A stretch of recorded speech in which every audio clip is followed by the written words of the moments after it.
Greetings to all. This video is to give you an introduction regarding Dante's Divine Comedy. Let's have a look at the writer Dante. Dante was an Italian poet who was born at Florence of a Guelph family in 1265. Later, he took part in military operations. Then he fell in love with a girl whom he celebrates under the name of Beatrice in Vita Nuova and in the Divine Comedy. And Beatrice died in 1290, and grief stricken Dante sought consolation in the study of philosophy. By 1295, Dante became active in the politics in Florence, and he lived in exile in various parts of Italy. His first composition is Vita Nuova, or The New Life, and it was published around 1293, and it includes 31 poems with respect to the love for Beatrice. And he sees the beloved as the instrument of his spiritual salvation. And later, D.G. Rossetti had translated this in 1861. Okay, so Vita Nuova is slightly an autobiographical work. Then later, Dante wrote another work, Convivio or Banquet. It is an unfinished philosophical work. He planned it as a series of 14 treatises, each in the form of a prose commentary, one of Dante's on Canzoni. And he could complete only 4 treatises. Dante began to write the Divine Comedy between 1306 and 1308, and he finished it just before his death. So this is an allegory of life and God as revealed to a pilgrim, and it is written in terza rima. The Divine Comedy is the greatest work of Dante, and it is a long Italian narrative poem. The composition began in 1308 and completed in 1320. The poem's imaginative vision of the afterlife is representative of the medieval world view as it had developed in the Western Church by the 14th century. And originally, Divine Comedy was written in Tuscan language, and it is divided into 3 sections: Inferno, Purgatorio, and Paradiso. As I told you, it is written in terza rima.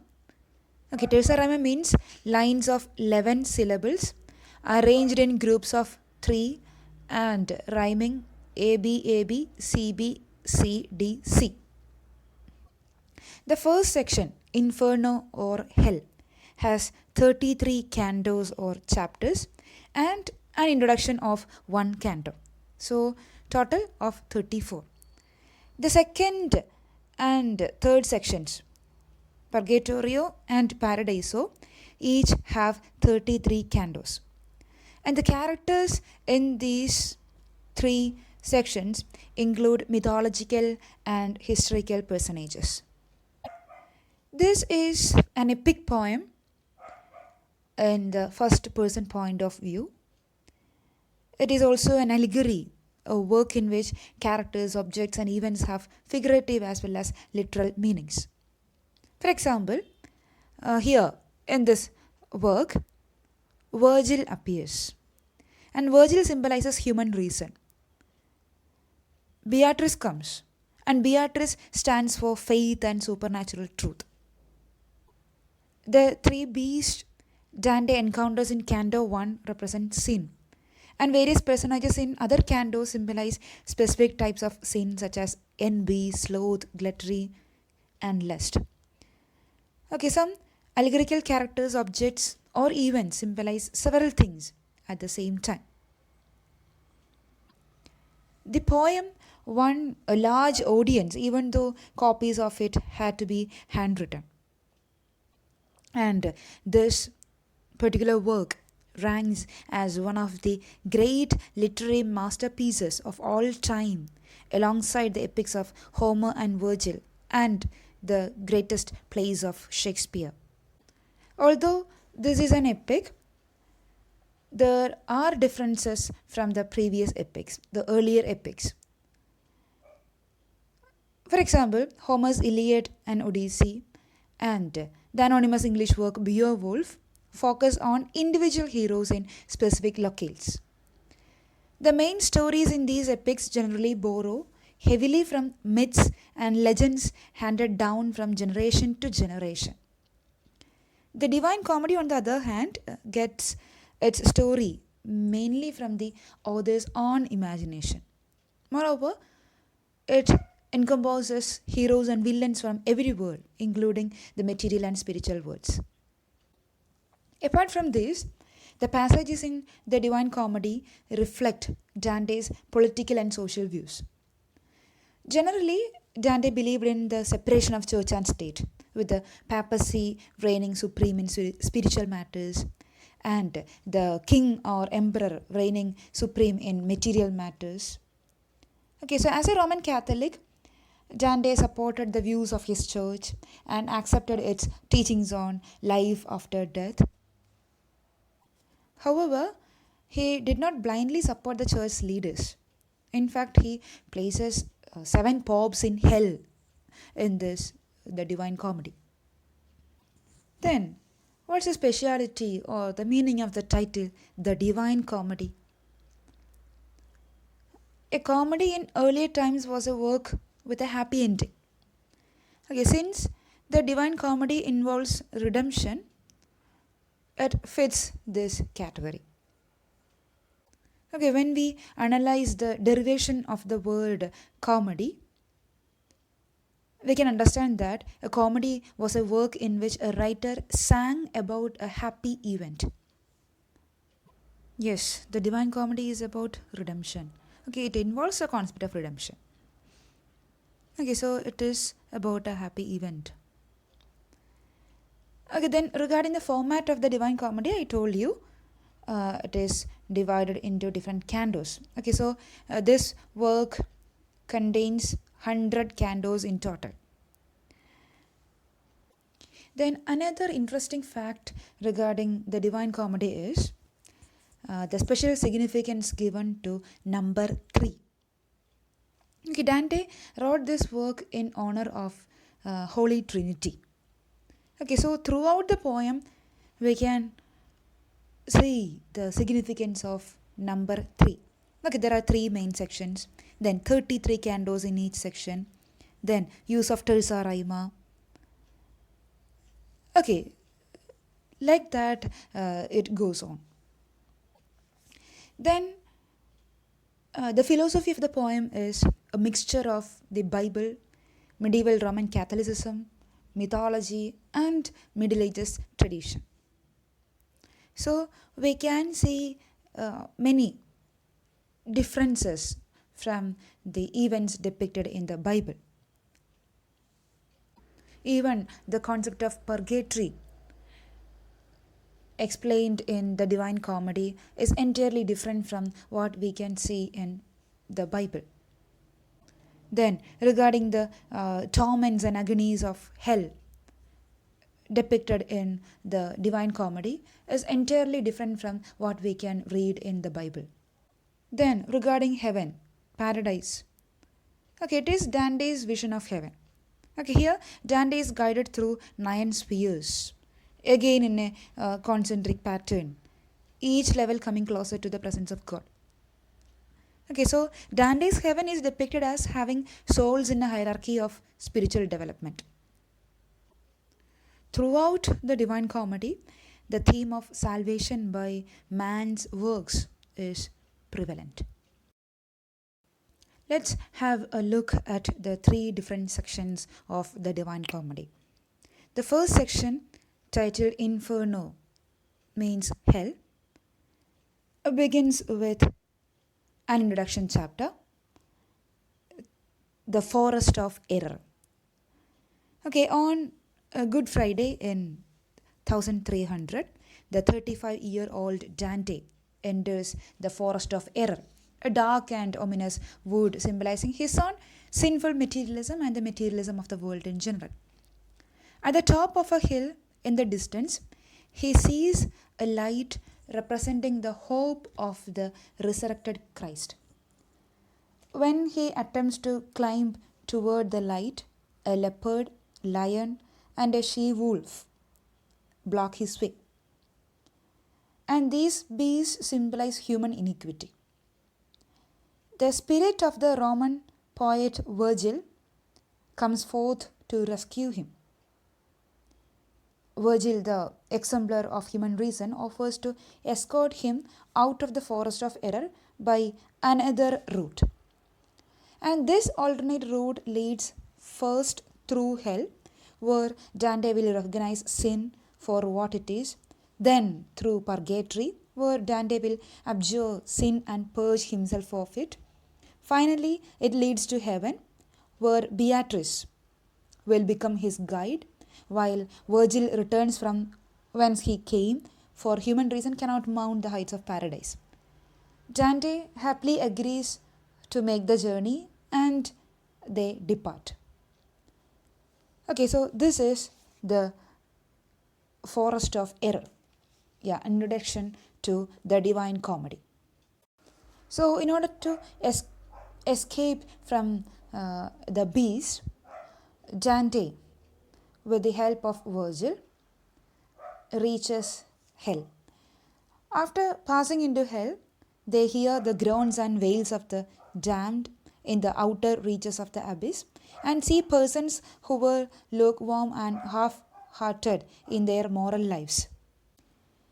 They then cross the Acheron river and arrive at a cone-shaped cavern with 9 circles. In the first circle at the top, called limbo, are the least offensive souls, such as unbaptized, and they suffer no torment. However, they cannot move on to purgatory or heaven because they died before Christ brought redemption. Okay, Virgil himself dwells in the first circle. Dante and Virgil then pass down through the other 8 circles, seeing terrible sights of suffering experienced by those who died in mortal sin. And in the circles 2 to 6, there are souls who could not control their desires for sex, food, money, or wayward religion. Queen Cleopatra of Egypt, then Greek warrior Achilles, Helen of Troy, then his abductor Paris. Okay, all these characters are there in these circles. And in the 7th circle, those who committed violence against themselves or others, or against God himself. The 8th circle contains hypocrites, thieves, forgers, alchemists, flatterers, and deceivers. The 9th circle, reserved for the worst evildoers, are the traitors of every kind, those who were false to friends or relatives or to the country. Okay, Dante says 2 political leaders frozen together in a lake, head to head. There in the lake, Dante sees Judas, then Brutus, and Cassius, and Satan himself is there frozen in the lake. After passing hell, Dante and Virgil arrive at the Mount of Purgatory, which is surrounded by an ocean. On 10 terraces running up the side of the mountain are souls purging themselves of less serious sins involving negligence, pride, envy, sloth, political intrigue, and other transgressions. At the entrance to purgatory, Dante and Virgil meet Cato, the ancient Roman uh, who attempted to root out immorality and corruption in Roman life. In Dante's poem, Cato symbolizes the four cardinal virtues of Roman Catholicism, like prudence or wisdom, justice, then fortitude or courage, and temperance or self control. And on Cato's instructions, Virgil cleanses Dante's face of the grime of hell and girdles his waist with a reed, symbolizing humility. An angel writes 7 P's across Dante's forehead. Okay, 7 P's on Dante's forehead, each representing one of the 7 deadly sins. Okay, 7 deadly sins are pride, greed, wrath, envy, lust, gluttony, and sloth. The angel writes P because the Italian word for sin begins with a P. Okay, then the angel tells Dante he must wash away the P's while in purgatory. Then Dante and Virgil continue their journey upward, and farther up the mountain they can gaze across river Lethe, which is the river of oblivion or forgetfulness, and see the earthly paradise, signaling it is the time for Virgil to leave and return to his abode, the first circle of heathens. Then, from this side of the river, Dante sees Beatrice on the next side in the heaven. So he confesses his guilt, he becomes purified, he crosses the river and ascends to heaven. The third section is heaven or paradiso. Okay, now Dante reaches heaven, and it is a celestial region with planets, stars, and other bodies. Dante and Beatrice then rise into heaven, where the poet discovers that even some pagans abide in the heavenly realm because they accepted revelations from God. And the lowest level of heaven is the moon. The highest level is the empyrean, the abode of the Trinity, Virgin Mary, other angels, and saints. So when Dante and Beatrice reach the empyrean, the topmost level, Saint Bernard comes forth to prepare Dante to look upon the resplendent beings within.